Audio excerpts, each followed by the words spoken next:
Welcome back, guys. Naguru Open University today English Language and Linguistics Block 1 Introduction to Language and Linguistics Unit 4 Approaches to the Study of Linguistics എന്ന വലിയൊരു പാഠത്തിലാണ് നമ്മളുള്ളത്. So without any further ado let's get started.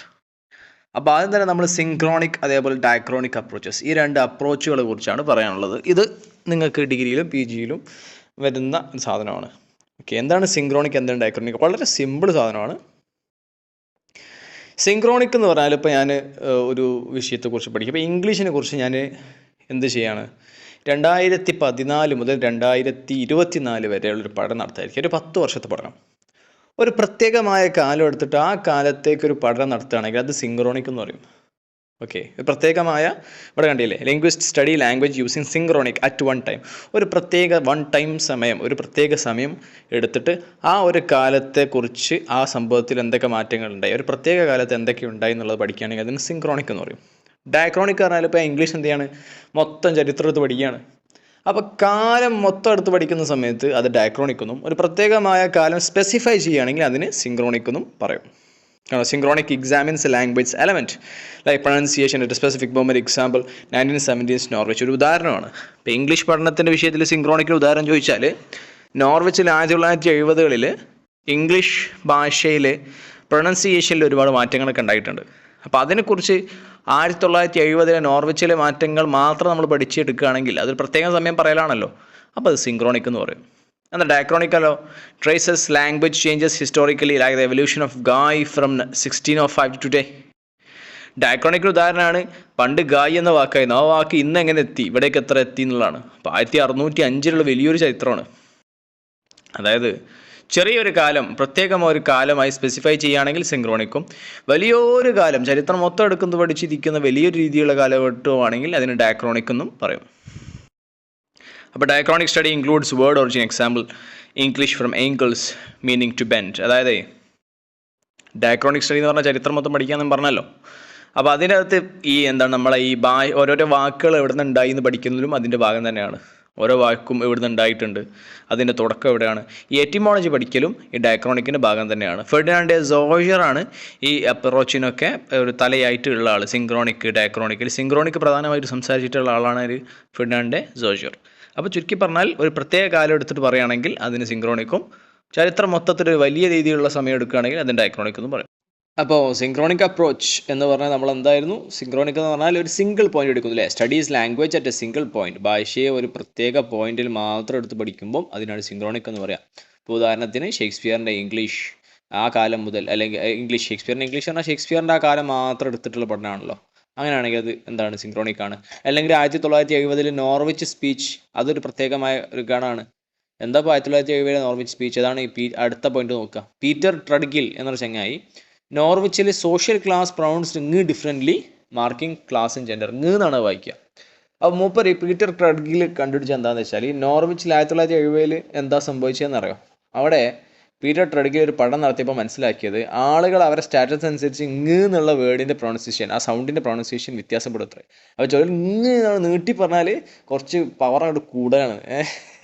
ഇത് എവിടുന്ന power കൂടുന്നതെന്ന് അറിയില്ല, പൊതുവെ bathroom പോയാലേ കൂടുതൽ എന്തോ ആട്ടെ. അപ്പോൾ ങ് എന്നുള്ള സൗണ്ട് അവർ കൂട്ടുന്നതനുസരിച്ച് അവരുടെ ഗ്രേഡ് കൂടുന്നു, ങ് കുറയുന്നു എന്നൊക്കെ പീറ്റർ ട്രഡ്ഗിൽ 1970 നോർവിച്ചിൽ കണ്ടെത്തിയിട്ടുണ്ട്. അപ്പോൾ അതൊരു ഉദാഹരണമാണ്. അപ്പോൾ ഒരു പ്രത്യേകമായ ഒരു സിംഗിൾ പോയിന്റ് എടുത്ത് പഠനം നടത്തുമ്പോൾ അത് സിങ്ക്രോണിക് ആണ്. അതിനൊരു ഉദാഹരണമാണ് 1970 നോർവിച്ച് സ്പീച്ച്. അല്ലെങ്കിൽ ഷേക്സ്പിയറിൻ്റെ ഇംഗ്ലീഷ് എന്ന് മാത്രം എടുക്കുക. അല്ലെങ്കിൽ ഇപ്പം വില്യം ലാബോവ്, നമ്മൾ മുമ്പ് പറഞ്ഞിരുന്നോ എന്ന് ഓർമ്മയില്ല, ഏതായാലും വില്യം ലാബോവ് അദ്ദേഹം ന്യൂയോർക്കിൽ 1960 പ്രൊണൗൺസിയേഷനിൽ വ്യത്യാസങ്ങൾ പറഞ്ഞിരുന്നു. നേരത്തെ ങ് എന്ന് പ്രൊണൗൺസിയേഷനിൽ എന്തുണ്ടാവും, സ്റ്റാറ്റസ് വേരിയേഷൻ ഉണ്ടാവുന്നു എന്ന് പറഞ്ഞല്ലോ. എന്ന പോലെ എന്നുള്ള വേർഡിൻ്റെ ആ സൗണ്ടിൻ്റെ പ്രൊണൗൺസിയേഷൻ്റെ പവർ കൂടുന്നതനുസരിച്ചും കുറഞ്ഞതനുസരിച്ചും സ്റ്റാറ്റസ് ലെവൽ വ്യത്യാസപ്പെടുന്നു എന്ന് കണ്ടുപിടിച്ചിട്ടുണ്ട് ആര്, William ലാബോവ്.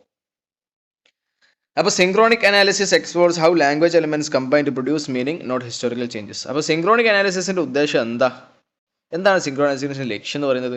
How language elements combine to produce meaning.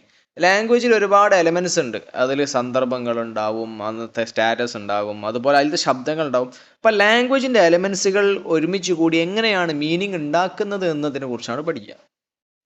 അതേസമയം നമ്മളെ നേരത്തെ പറഞ്ഞ ഡയക്രോണിക് കാണുമ്പോൾ അത് കുറേ കാലത്തേക്ക് നീട്ടി വലിച്ചിട്ടുള്ള പഠനമാണല്ലോ, ഒരുപാട് കാലങ്ങൾ എടുത്തിട്ടുള്ളതാണല്ലോ. അപ്പോൾ അങ്ങനത്തെ അതിൽ ഹിസ്റ്റോറിയാണ്. അതായത് ഈ ഒരു ഇപ്പോൾ ഉദാഹരണത്തിന് ഗായ് എന്നൊരു വേർഡ് എടുക്കുകയാണെങ്കിൽ ആ ഗായ് പണ്ട് എങ്ങനെയായിരുന്നു, ഇപ്പോൾ എങ്ങനെയാണ്, അതിനുണ്ടായ മാറ്റങ്ങൾ എന്തൊക്കെയാണ്, അങ്ങനത്തെ പഠനങ്ങളൊക്കെ ചരിത്ര പഠനം നടത്തുന്നവരാണ് ശരിക്കും ഡയക്രോണിക്. സിങ്ക്രോണിക് അങ്ങനെയല്ല. സിങ്ക്രോണിക് പറഞ്ഞാൽ ഇപ്പോൾ നിലവിലുള്ള സ്റ്റാറ്റസിൽ ഇംഗ്ലീഷിൽ ഒരുപാട് എലമെൻസ് ഉണ്ട്, ഭാഷയിൽ ഒരുപാട് എലമെൻസ് ഉണ്ട്. ഈ എലമെൻസിൽ മാറ്റങ്ങൾ ഉണ്ടാകുന്ന സമയത്ത് മീനിങ് എങ്ങനെ മാറുന്നു, അത്രമാത്രം പഠിക്കുന്ന ടൈപ്പ് സാധനമാണ് സിങ്ക്രോണിക് എന്ന് പറയുന്നത്. Non historical like diachronic. Synchronic study ignores past or future, focusing on current usage. അതാ പറഞ്ഞത്. സിങ്ക്രോണിക് സ്റ്റഡി പ്രസന്റ് മാത്രം, ഇപ്പോഴുള്ള അവസ്ഥ. ഇപ്പം എന്താ അവസ്ഥ? ഗായിൻ്റെ വേർഡ് GUI എന്നാണോ, ആയിക്കോട്ടെ. GUI എന്തുകൊണ്ട് ഇങ്ങനെ മീനിങ് ആവുന്നു, അതിൻ്റെ അർത്ഥം എന്താണ്, അതിന് മാറ്റങ്ങൾ വരാൻ പറ്റുമോ, പറ്റൂല, ഓക്കെ. അങ്ങനത്തെ കാര്യങ്ങൾ പഠിക്കുന്ന, ഇപ്പോഴത്തെ അവസ്ഥ മാത്രം പഠിക്കുന്ന, പാസ്റ്റും ഇല്ല ഫ്യൂച്ചറിൽ ഇപ്പം മാത്രം പഠിക്കുന്ന സിംഗിൾ പോയിന്റ് സാധനമാണെങ്കിൽ അതാണ് സിങ്ക്രോണിക് എന്ന് പറയാം. ഇനി അടുത്തത് ഡയക്രോണിക്. ഡയക്രോണിക് പറഞ്ഞാൽ എന്താ? Examines language evolution over time. ഭാഷയുടെ പരിണാമം പഠിക്കലാണ് അല്ലേ. കാലക്രമേണ ഭാഷയിലുണ്ടായ മാറ്റങ്ങൾ എന്തൊക്കെയെന്ന് പഠിക്കലാണ്. അപ്പോൾ പാസ്റ്റും പ്രസൻറ്റും ഫ്യൂച്ചറും എല്ലാം കൂടി നോക്കുന്ന പരിപാടിയാണ് ഡയക്രോണിക്. ഉദാഹരണത്തിന് English from old to modern varieties. പണ്ടുള്ള ഓൾഡ് ഇംഗ്ലീഷ് എങ്ങനെയായിരുന്നു, ഇന്നുള്ള ഇംഗ്ലീഷ് എങ്ങനെയാണ് ഓൾഡ് ഇംഗ്ലീഷിൽ നിന്ന് ഇംഗ്ലീഷിൽ പുതിയ മോഡേൺ ഇംഗ്ലീഷിലേക്ക് എത്തിയത്, ഇങ്ങനെയൊക്കെ പഠനം നടത്തുകയാണെങ്കിൽ അത് ഡയക്രോണിക് ആണ്. ഇപ്പോൾ ചെസ്സ് പോലെ ഉദാഹരണത്തിന് like watching A chess games full history, diachronic study tracks all language changes. ഇപ്പോൾ ഉദാഹരണത്തിന് നിങ്ങൾ ഇരുന്നിട്ട് ചെസ്സ് കളി തുടക്കം മുതൽ അവസാനം വരെ കാണുകയാണ് എന്നതുപോലെയാണ് ഡയക്രോണിക് സ്റ്റഡി എന്ന് പറയുന്നത്. തുടക്കം മുതൽ അവസാനം വരെ പഠിക്കുന്ന ഒരവസ്ഥയാണ് എന്ത് ചെസ് എന്ന് പറയുന്നത്. ചിലപ്പോൾ ഭാവിയും അതിൽ പ്രഡിക്റ്റ് ചെയ്യപ്പെടും. ഓക്കെ. ഫോർ എക്സാമ്പിൾ ഗായ് എന്നുള്ള വേർഡ് 1605 FEG നെയിം ആയിരുന്നു. അതായത് കത്തിക്കപ്പെട്ട FEG എന്ന് പറഞ്ഞാൽ നമ്മൾ കോലം കത്തിക്കുന്ന അല്ലേ, കോലം. ആ കോലത്തിനായിരുന്നു പണ്ട് ഗായ് എന്ന് പറയല്. അപ്പോൾ കോലത്തിനായിരുന്നു ഗായ്. പിന്നെ എന്തായി, ആളുകൾ നമ്മൾ ഗായ്സിനെ ഗായ് അല്ലേ അങ്ങനെ വിളിക്കുന്ന ഒരു പേരിലേക്ക് തന്നെ മാറി. മാൻ എന്ന അർത്ഥത്തിലേക്ക് പിന്നീട് 19ാം നൂറ്റാണ്ടിലാണ് മാറുന്നത്. ഇതൊരു ഡയക്രോണിക് സ്റ്റഡീൻ്റെ ഉദാഹരണമാണ്. അതേപോലെ diachronic study traces inversions like angles shaping English over centuries. Diachronic studies വേറെ എന്തൊക്കെ പഠിക്കുന്നു? ചരിത്രമായി പഠിക്കുന്ന കാര്യങ്ങളിൽ ഭാഷയുടെ വ്യതിയാനങ്ങൾ പഠിക്കുന്നു. അതുപോലെ തന്നെ എന്താണ്, ഈ ഭാഷയെ സ്വാധീനിച്ച കാര്യങ്ങളിൽ പെട്ടതാണ് ഇൻവേഷൻസ്. ഇപ്പം ആംഗിൾ ലാൻഡ് എന്നുള്ളത് ഇംഗ്ലണ്ട് അല്ലേ, ഇംഗ്ലണ്ട് നമ്മളിന്ന് കേൾക്കുന്നത് ശരിക്കും ആംഗിൾ ലാൻഡ് എന്നുള്ളത് മാറിയതാണ്. മനസ്സിലായോ? അപ്പം ഈ ഒരു ഇൻവേഷൻസ്, ഓരോ അധിനിവേശങ്ങളെക്കുറിച്ചും അതുപോലെ രാജ്യങ്ങൾ പിടിച്ചടക്കപ്പെട്ട ചരിത്രത്തെക്കുറിച്ചും ഒക്കെ ഈ ഡയക്രോണിക് സ്റ്റഡിയിൽ പഠിക്കും. അതേപോലെ unlike synchronic snapshots, diachronic views language timeline transformation അല്ലേ. അപ്പോൾ നമ്മൾ സിങ്ക്രോണിക് ആകുമ്പോൾ ഒരു സ്നാപ്ഷോട്ട്, ഒരു വലിയ വീഡിയോയിൽ നിന്ന് ഒരു ഫ്രെയിം എടുത്ത് പഠിക്കുന്ന പോലെയാണ് സിങ്ക്രോണിക്. അതേസമയം ഒരു വീഡിയോ മൊത്തത്തിൽ പഠിക്കുന്ന പോലെയാണ്, ഒരു ടൈം ലൈൻ മൊത്തം എടുത്ത് പഠിക്കുന്ന പോലെയാണ് ഡയക്രോണിക് എന്ന് പറയുന്നത്. സംഭവം മനസ്സിലായില്ലേ? അതായത് ഒരു സ്പെസിഫിക് ടൈം ആണെങ്കിൽ സിങ്ക്രോണിക്, ഒരുപാട് കാലത്തെ മുഴുവൻ ചരിത്രം പഠിക്കുന്ന രീതിയിലാണ് ഡയക്രോണിക്. വളരെ ഇമ്പോർട്ടൻ്റ് ആണ്, അതുകൊണ്ടാണ് റിപ്പീറ്റ് ചെയ്യുന്നത്. ഓക്കെ. ഇനി ഡിസ്ക്രിപ്റ്റീവും പ്രിസ്ക്രിപ്റ്റീവും അപ്രോച്ചസ്. ഇതും ഇമ്പോർട്ടൻ്റ് തന്നെയാണ്, എല്ലാം ഇമ്പോർട്ടൻ്റ് തന്നെയാണ്. ഇത് PGയിലേക്ക് ഞങ്ങൾക്ക് ചോദ്യം വന്ന സാധനങ്ങളാണ്. ഒരുപാട് ചോദ്യങ്ങൾ വന്നിട്ടുണ്ടോ, അതുകൊണ്ടാണ് എല്ലാം ഇമ്പോർട്ടൻ്റ് ആയി പറയുന്നത്. ഏതാണ് ഡിസ്ക്രിപ്റ്റീവും പ്രിസ്ക്രിപ്റ്റീവും? ഇത് പെട്ടെന്ന് മനസ്സിലാക്കണമെന്നുണ്ടെങ്കിൽ, ഇപ്പോൾ ഒരാൾ ചോദിക്കുകയാണ് എങ്ങനെയാണ് ഇപ്പോൾ ഈ ഇംഗ്ലീഷുകാരൊക്കെ സംസാരിക്കുന്നത്, അപ്പം പറഞ്ഞു കൊടുക്കുകയാണ് ഇംഗ്ലീഷ് ഇങ്ങനെയാണ് ആൾക്കാർ സംസാരിക്കുന്നത്, അവരിങ്ങനെയൊക്കെയാണ് സംസാരിക്കുന്നത് പറയുകയാണെങ്കിൽ അപ്പോൾ നമ്മൾ വിശദീകരിച്ച് കൊടുക്കുകയാണ്, ഡിസ്ക്രൈബ് ചെയ്ത് കൊടുക്കുകയാണ്. അതാണ് ഡിസ്ക്രിപ്റ്റീവ്. അപ്പോൾ ആളുകൾ എങ്ങനെ സംസാരിക്കാമെന്ന് ചോദിച്ചാൽ ആളുകൾ ഇങ്ങനെയാണ് സംസാരിക്കുന്നതെന്ന് പറഞ്ഞു കൊടുക്കുന്നതാണ് ഡിസ്ക്രിപ്റ്റീവ്. പിന്നെ പ്രിസ്ക്രിപ്റ്റീവ് പറഞ്ഞാൽ എന്താ? ആളുകൾ സംഭവം ഇങ്ങനെയൊക്കെയാണ് സംസാരിക്കുന്നതെങ്കിലും ശരിക്കും സംസാരിക്കേണ്ടത് ഇങ്ങനെയാണ് പറയും. ഗ്രാമറൊക്കെ നോക്കുമ്പോൾ മനസ്സിലായോ? അപ്പോൾ ശരിക്കും നമ്മൾ ഇംഗ്ലീഷുകാരെ സംസാരം നോക്കുകയാണെങ്കിൽ അവരെ സംസാരം എന്ന് പറയുന്നത് യഥാർത്ഥത്തിൽ എന്തല്ല, നമ്മൾ പഠിച്ച ഗ്രാമർ അനുസരിച്ചല്ല, ഒരുപാട് മാറ്റങ്ങളുണ്ട്. എല്ലാ ഭാഷയിലും അങ്ങനെ തന്നെ, മലയാളത്തിലും അങ്ങനെ തന്നെ അല്ലേ. അപ്പം ഗ്രാമർ അനുസരിച്ചല്ല ശരി. അപ്പം ഗ്രാമർ അനുസരിച്ച് അവർ സംസാരിക്കണം എന്ന് പറയുന്നതാണ് യഥാർത്ഥത്തിൽ എന്ത്, പ്രിസ്ക്രിപ്റ്റീവ്. ഇങ്ങനെ സംസാരിച്ചാലേ ശരിയാവൂ എന്ന് പറയുന്നത് പ്രിസ്ക്രിപ്റ്റീവ്. എങ്ങനെ സംസാരിക്കണം എന്ന് പറയുന്നത് പ്രിസ്ക്രിപ്റ്റീവ്. ആളുകൾ എങ്ങനെയാണ് സംസാരിക്കുന്നത് എന്നുള്ളത് ഡിസ്ക്രിപ്റ്റീവ്. ഇതാണ് സംഭവം. ഓക്കെ. ഇപ്പോൾ ഡിസ്ക്രിപ്റ്റീവ് നോക്കുക, ഡിസ്ക്രൈബ്സ് ഹൗ പീപ്പിൾ യൂസ് ഈ ലാംഗ്വേജ്. ആളുകൾ എങ്ങനെയാണ് ലാംഗ്വേജ് ഉപയോഗിക്കുന്നത് എന്നതിനെ കുറിച്ച് പറയുന്നതാണ്, ഡിസ്ക്രൈബ് ചെയ്യുന്നതിനാണ് ഡിസ്ക്രിപ്റ്റീവ് എന്ന് പറയുക. Like Trudgill noting Norwich sing as n without judgment അല്ലേ. ഇതുപോലെ അപ്പം നമ്മൾ നോർവിച്ചിലെ എക്സാമ്പിൾ പറഞ്ഞല്ലോ, ട്രഡ്ഗിൽ പഠിച്ചു ഉങ് എന്നുള്ള സൗണ്ട് അവരിങ്ങനെ വേരിയേഷൻ നടത്തിയിട്ടാണ് പറയാറുള്ളത്, അത് അവരുടെ സ്റ്റാറ്റസിനെ അറിയിക്കുന്നു. ഇതൊരു ഡിസ്ക്രിപ്റ്റീവ് അപ്രോച്ചിൻ്റെ ഉദാഹരണമാണ്, ആളുകൾ എങ്ങനെയാണ് സംസാരിക്കുന്നത് എന്നതിൻ്റെ. പ്രിസ്ക്രിപ്റ്റീവ് പറഞ്ഞാൽ എന്താ? പ്രിസ്ക്രൈബ്സ് കറക്റ്റ് ലാംഗ്വേജ് റൂൾസ്, ശരിയായ നിയമം എന്ന് പറഞ്ഞാൽ എങ്ങനെയാണ് കേട്ടോ എന്ന് പറഞ്ഞു കൊടുക്കുന്ന പരിപാടിയാണ് എന്ത്, prescriptive. Like avoiding double negatives, I didn't do nothing. ഇപ്പോൾ ഇംഗ്ലീഷുകാർ സംസാരിക്കുന്ന ഒരു ശൈലിയാണ് ഐ ഡിഡ്ന്റ് ഡു നത്തിങ് എന്ന് പറയല്. ഐ ഡിഡ്ന്റ് ഡു എനിത്തിങ് എന്ന് പറഞ്ഞാൽ മതി. അല്ലെങ്കിൽ എന്താണ്, രണ്ട് നെഗറ്റീവ്സിൻ്റെ ആവശ്യമില്ല. ഐ ഡിഡിൻറ്റും നത്തിങ്ങും അങ്ങനെ പറയലില്ല. ഐ ഡിഡ്ന്റ് ഡു എനിത്തിങ് എന്ന് പറഞ്ഞാൽ മതി. പക്ഷേ ഐ ഡിഡ്ന്റ് ഡു നത്തിങ് എന്ന് ഇംഗ്ലീഷുകാർ പറയുന്നുണ്ട്. പ്രിസ്ക്രിപ്റ്റീവ് ഗ്രാമർ പ്രകാരം ഇത് തെറ്റാണ്. കാരണം ഗ്രാമറിൽ രണ്ട് നെഗറ്റീവ് ഒരുമിച്ച് വരാൻ പറ്റില്ല. എന്നാലും നാട്ടിൽ പറയുന്നുണ്ടോ, പറയുന്നുണ്ട്. അപ്പം ഡിസ്ക്രിപ്റ്റീവ് എന്ന് പറഞ്ഞാൽ ആളുകൾ പറയുന്നത്, പ്രിസ്ക്രിപ്റ്റീവ് പറഞ്ഞാൽ ആളുകൾ പറയേണ്ടിയിരിക്കുന്നത് എങ്ങനെയെന്ന് പറയലാണ്. പിന്നെ ഡിസ്ക്രിപ്റ്റീവിസം എന്ന് പറഞ്ഞാൽ എന്താ? Modern language favour describing variations technology കൊണ്ട് എക്സൈസ് വരെ. ഇന്നത്തെ കാലത്ത് മോഡേൺ കാലത്ത് ഡിസ്ക്രിപ്റ്റീവിസമാണ് കുറച്ചുകൂടി പരിഗണിക്കപ്പെടുന്നത്. കാരണം ആളുകൾ എങ്ങനെയാണോ ഇംഗ്ലീഷ് സംസാരിക്കുന്നത്, ഇംഗ്ലീഷുകാർ എങ്ങനെയാണോ ഇംഗ്ലീഷ് സംസാരിക്കുന്നത്, അതാണ് ശരിയായ ഇംഗ്ലീഷ് എന്നാണ് ഈ ഡിസ്ക്രിപ്റ്റീവ് ആൾക്കാരെ താല്പര്യം. അല്ലാതെ ഒരുത്തം വന്ന് കണ്ട് നിയമം ഉണ്ടാക്കിയിട്ട് അതേ ശരിയാവുള്ളൂ എന്ന് പറയുന്ന ഡയലോഗല്ല. അപ്പോൾ ഡിസ്ക്രിപ്റ്റീവിസമാണ് ഇന്നത്തെ ആളുകൾക്ക് കൂടുതൽ താല്പര്യം. ആളുകൾ എങ്ങനെയാണ് ഈ നിലവിൽ ഇംഗ്ലീഷ് സംസാരിക്കുന്നത് അത് ഡിസ്ക്രൈബ് ചെയ്യാൻ ഇന്നത്തെ ആളുകൾക്ക് താല്പര്യം. പ്രിസ്ക്രിപ്റ്റീവിസം എന്ന് പറഞ്ഞാൽ എന്താ? Traditional grammarians and for standard of forms of ignoring common usage like can I go അല്ലേ? പ്രിസ്ക്രിപ്റ്റീവിസം എന്ന് പറഞ്ഞാൽ എന്താണ്? അങ്ങനെ ഒന്നുമല്ല, നിയമമുണ്ട്, കുറച്ച് നിയമമൊക്കെ പാലിക്കാണ്ട് നിങ്ങൾ തോന്നിയ മാതിരി പറഞ്ഞിട്ട് ഇങ്ങോട്ട് ഇംഗ്ലീഷാന്ന് പറഞ്ഞാൽ ശരിയാവോ? എന്നാൽ പിന്നെ ആൾക്ക് ഇഷ്ടമുള്ള പോലെ പറഞ്ഞാൽ ഇംഗ്ലീഷ് ആവൂലേ എന്ന് പറയുന്ന കൺസെപ്റ്റാണ് പ്രിസ്ക്രിപ്റ്റീവിസം. അപ്പം ഇംഗ്ലീഷുകാർ പറയുന്ന ചില വാക്കുകളാണ് ക്യാൻ ഐ ഗോ, എനിക്ക് പോകാൻ സാധിക്കുമോ എന്നാണ് നേരിട്ട് അർത്ഥം വെച്ച് നോക്ക്. ക്യാൻ സാധ്യമാണോ, എനിക്ക് പോകാൻ സാധ്യമാണോ, കാര്യമില്ലേ, പോയിക്കൂടെ, അതല്ല ഞാൻ പോയിക്കോട്ടെ എന്ന് ചോദിക്കുന്നത് റിക്വസ്റ്റ് ആണ്. അത് ആരും അംഗീകരിക്കില്ല, പ്രിസ്ക്രിപ്റ്റീവ്സ് അംഗീകരിക്കില്ല. ഓല് പറയും മേ ഐ ഗോ എന്ന് പറയേണ്ടത് ചോദിക്കേണ്ടത് പറയും. എന്തോ ആവട്ടെ, ഇന്നത്തെ കാലത്ത് ഡിസ്ക്രിപ്റ്റീവിസത്തിനാണ് കൂടുതൽ പരിഗണന. ഗ്രാമർ പറഞ്ഞ് വർത്തമാനം പറയുന്ന പ്രിസ്ക്രിപ്റ്റീവിസ്റ്റുകളായിട്ടുള്ള ഇന്നത്തെ ആളുകൾ വളരെ കുറവാണ്. എങ്കിൽ കൂടിയും നമ്മളെ എഡ്യൂക്കേഷൻ സെക്ടറിൽ ഇപ്പം ഏത് IELTS എക്സാം ആവട്ടെ, എന്ത് ഇംഗ്ലീഷിൻ്റെ എക്സാം ആവട്ടെ, അവരെ പ്രിസ്ക്രിപ്റ്റീവ് ഇംഗ്ലീഷ് മാത്രമേ ഉപയോഗിക്കാൻ പാടുള്ളൂ. Fernandez Zoyce's descriptive approach revolutionized linguistics rejecting prescriptivism purism. അതായത് പണ്ട് കാലത്ത് പ്രിസ്ക്രിപ്റ്റീവിസം കൂടുതലായിരുന്നു, ഇന്നാണ് ഡിസ്ക്രിപ്റ്റീവിസം വന്നത്. ഈ ഡിസ്ക്രിപ്റ്റീവിസത്തിന് കൂടുതൽ പരിഗണന കൊടുത്ത് തുടങ്ങിയിട്ടുള്ളത് ഫെർഡിനാൻഡ് ഡെ സോഷ്യർ മൂപ്പരാണ് ഇതിന് കൂടുതൽ പരിഗണന കൊടുത്ത് തുടങ്ങിയത്. ചുരുക്കി പറഞ്ഞാൽ ഡിസ്ക്രിപ്റ്റീവിസം എന്ന് പറഞ്ഞാൽ, ഡിസ്ക്രിപ്റ്റീവ് പറഞ്ഞാൽ ആളുകൾ എങ്ങനെയാണ് ഭാഷ ഉപയോഗിക്കുന്നത് എന്നതിനെ കുറിച്ച് വിശദീകരിച്ചു കൊടുക്കലാണ്. പ്രിസ്ക്രിപ്റ്റീവിസം എന്ന് പറഞ്ഞാൽ ഭാഷ എങ്ങനെയാണ് ഉപയോഗിക്കേണ്ടതെന്ന് പറഞ്ഞു കൊടുക്കുന്ന ഒരു കമാൻഡിങ് ടൈപ്പ് സാധനമാണ് പ്രിസ്ക്രിപ്റ്റീവ്.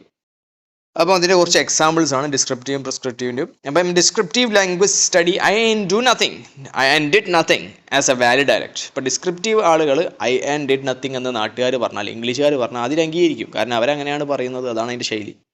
പ്രിസ്ക്രിപ്റ്റീവ് വൺസ് കറക്റ്റ് ഒരു പറയാം, അത് അങ്ങനെയല്ല പറയേണ്ടത്, ഐ ആൻഡ് ഡിഡ് എനിത്തിങ് എങ്കിലും പറയണം. കാരണം അല്ലേ, എയിൻറ്റ് എന്ന് പറയുമ്പോൾ നെഗറ്റീവ് ഉണ്ട്, നത്തിങ് പറയുമ്പോൾ പിന്നെ രണ്ട് നെഗറ്റീവ് വരാൻ പറ്റില്ല. അപ്പം നാട്ടുകാരെങ്ങനെ പറയുന്നോ അതിലംഗീകരിക്കുന്നു ഡിസ്ക്രിപ്റ്റീവ്, നാട്ടുകാരെങ്ങനെ പറയുന്നോ അതല്ല ശരിയായ രീതിയിൽ പറഞ്ഞാൽ ഗ്രാമറും ഇതൊക്കെ പരിഗണിച്ച് പറയലാണ് പ്രിസ്ക്രിപ്റ്റീവ്.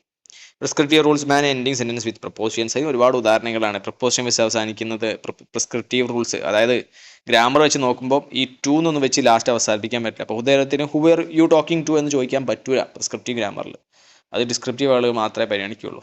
അതേപോലെ പ്യൂരിസം, അതായത് ഈ prescriptivism views dialect variations as corruptions promoting list standards RP English. അതായത് ഈ നാടൻ ഇംഗ്ലീഷ് കേട്ടാൽ പ്രിസ്ക്രിപ്റ്റീവ്സിന് ചൊറിയുമല്ലോ, ഓൾക്ക് ഇഷ്ടമല്ലല്ലോ, ഗ്രാമറൊക്കെ നോക്കട്ടെ. അപ്പോൾ ഈ പ്രിസ്ക്രിപ്റ്റീവിസം ഉള്ള ആളുകളൊക്കെ ഏത് ഇംഗ്ലീഷാണ് സ്വീകരിക്കുക? ഓൾക്ക് RP ഇംഗ്ലീഷ്, റിസീവ്ഡ് പ്രൊണൗൺസിയേഷൻ എന്ന് പറഞ്ഞാൽ ഇംഗ്ലീഷ് ഉണ്ട്, അതാണ് സ്റ്റാൻഡേർഡ് ഇംഗ്ലീഷ്, അതേ പറ്റുള്ളൂ, വേറെ ഒന്നും പറ്റില്ല. Descriptive studies explore social cultural effects of usage like double negative. അതാണ് ആവശ്യമില്ല, നേരത്തെ നമ്മൾ പറഞ്ഞാൽ ഡബിൾ നെഗറ്റീവ് വന്നാൽ ഡിസ്ക്രിപ്റ്റീവിസം ഓക്കെ കുഴപ്പമില്ല, അത് നാട്ടുകാർ പറയുന്നതാണല്ലോ. പ്രിസ്ക്രിപ്റ്റീവിസം പറയുമ്പോൾ ഡബിൾ നെഗറ്റീവ് സെൻറ്റൻസ് ഇടാൻ പറ്റില്ല, അത് ഭയങ്കര പ്രശ്നമാണ് എന്ന് പറയുന്നത്. Prescriptivism persist in schools for standardization but descriptivism describe അന്ന് വിശ്വാസമില്ല. അപ്പോൾ ചുരുക്കി പറഞ്ഞാൽ എന്തായിരുന്നു ഡിസ്ക്രിപ്റ്റീവിസം എന്തായിരുന്നു? നാട്ടുകാർ എങ്ങനെ സംസാരിക്കുന്നു. പ്രിസ്ക്രിപ്റ്റീവിസം നാട്ടുകാർ എങ്ങനെ സംസാരിക്കണം എന്ന് അങ്ങോട്ട് പറഞ്ഞു കൊടുക്കുന്ന പരിപാടിയാണ് പ്രിസ്ക്രിപ്റ്റീവിസം. അപ്പോൾ ഇതിൻ്റെ ചരിത്രം പറയുകയാണ്. ട്രഡീഷണൽ അപ്രോച്ചിൽ പണ്ട് എന്തായിരുന്നു? Pre-20th century grammar prescribed rules based on elite literature like Shakespeare's writing. അപ്പം 20ാം നൂറ്റാണ്ടിന് മുമ്പുള്ള ഗ്രാമർ ഉള്ള കാലത്ത് അവിടെ പ്രിസ്ക്രിപ്റ്റീവിസമാണ് വളരെ കൂടുതലുണ്ടായിരുന്നത്. ഷേക്സ്പിയറിൻ്റെ എഴുത്തൊക്കെ നോക്കുകയാണെങ്കിൽ അവിടെ ഗ്രാമറിനൊക്കെ പൂർണ്ണമായിട്ട് പരിഗണിച്ചിട്ട് പ്രിസ്ക്രിപ്റ്റീവ് ഗ്രാമർ മാത്രമായിരുന്നു പരിഗണിക്കപ്പെട്ടത്. Traditional grammarians enforced correct forms modelling English on Latin or Greek. പണ്ടുണ്ടായിരുന്ന ഇംഗ്ലീഷുകാർ ട്രഡീഷണൽ ഗ്രാമേറിയൻസ് എന്താ പറഞ്ഞത്? ഇംഗ്ലീഷ് എന്ന് പറഞ്ഞാൽ അതിനൊരു ഗ്രാമർ ഉണ്ട്, അത് ഉപയോഗിച്ച് മാത്രമേ ശരിയാവൂ എന്നാണ് പറയുന്നത്. എന്നിട്ടോ ഇംഗ്ലീഷ് ലാറ്റിനും ഗ്രീക്കും ഒക്കെ അടിച്ചു മാറ്റിയിട്ടാണ് ഇംഗ്ലീഷ് സംസാരിക്കുന്നത്. അപ്പോൾ ലാറ്റിനോടും ഗ്രീക്കിനോടും ചേരുന്ന രീതിയിലുള്ള ഇംഗ്ലീഷ് ആവുന്നുള്ളൂ, അതിനുള്ള കറക്റ്റ് ഗ്രാമർ യൂസ് ചെയ്താലേ ശരിയാവുള്ളൂ എന്നാണ് പ്രിസ്ക്രിപ്റ്റീവ് ആൾക്കാർ പണ്ട് പറഞ്ഞിരുന്നത്. ഇപ്പോൾ സാൻസ്ക്രിറ്റ് നോക്കുകയാണെങ്കിൽ Panini's Ashtadhyayi preserved Sanskrit grammar for rituals and influencing traditional approaches. ഇത് ഇംഗ്ലീഷിൽ മാത്രമല്ല, ഇപ്പോൾ സാൻസ്ക്രിറ്റിൽ നോക്കുകയാണെങ്കിൽ അവിടെയും ഈ ഒരു തീവ്രത, പണ്ടുള്ള ആ നിയമങ്ങൾ പാലിച്ചാൽ മാത്രമേ ശരിയാവൂ എന്നുള്ളൊരു സിസ്റ്റം, ഒരു കസ്റ്റം എവിടെ ഉണ്ടായിരുന്നു? പണ്ട് ഇംഗ്ലീഷിൽ മാത്രമല്ല സംസ്കൃതത്തിലും അതുപോലെ ഗ്രീക്കിലും എല്ലായിടത്തും കാണപ്പെടാറുണ്ട്. ഓക്കെ, ലാറ്റിൻ ഭാഷയിലും ഓരോ ഭാഷയിലും അതിൻ്റെതായ രീതിയിൽ പണ്ട് കാലത്ത് ചുരുക്കി പറഞ്ഞാൽ എന്തായിരുന്നു? നിയമം പാലിച്ചാൽ മാത്രമേ സ്വീകാര്യമാവുള്ളൂ. നാട്ടുകാർ എന്ത് പറഞ്ഞാലും ഇംഗ്ലീഷ് ആയിക്കൊള്ളണം എന്നല്ല, ഒരു ഭാഷ ശരിയായ രീതിയിൽ ഉപയോഗിക്കപ്പെടണമെങ്കിൽ ഗ്രാമർ യൂസ് ചെയ്യണമെന്നാണ് പണ്ടുള്ള ആളുകൾ പറഞ്ഞിരുന്നത്. അതാണ് ട്രഡീഷണൽ അപ്രോച്ച് ഉള്ളത്. ഓക്കെ, അവർക്ക് പണ്ടുള്ള അപ്രോച്ച് എന്താണ്? Prescriptive approach. ഇനി മോഡേൺ അപ്രോച്ചാണ്, ആധുനിക അപ്രോച്ചാണ്. അതാണ് നമ്മളെ ഫെർഡിനാൻഡ് ഡെ സോഷ്യർ വന്നിട്ട് ജനറൽ ലിംഗ്വിസ്റ്റിക്സ് ഒക്കെ പറഞ്ഞ പുസ്തകത്തിലൊക്കെ കോഴ്സ് ഇൻ ജനറൽ ലിംഗ്വിസ്റ്റിക്സ് പറഞ്ഞിട്ട് സോഷ്യറിൻ്റെ ഒരു പുസ്തകമുണ്ട്. അതിലാണ് മൂപ്പർ എന്ത് പറയുന്നത്?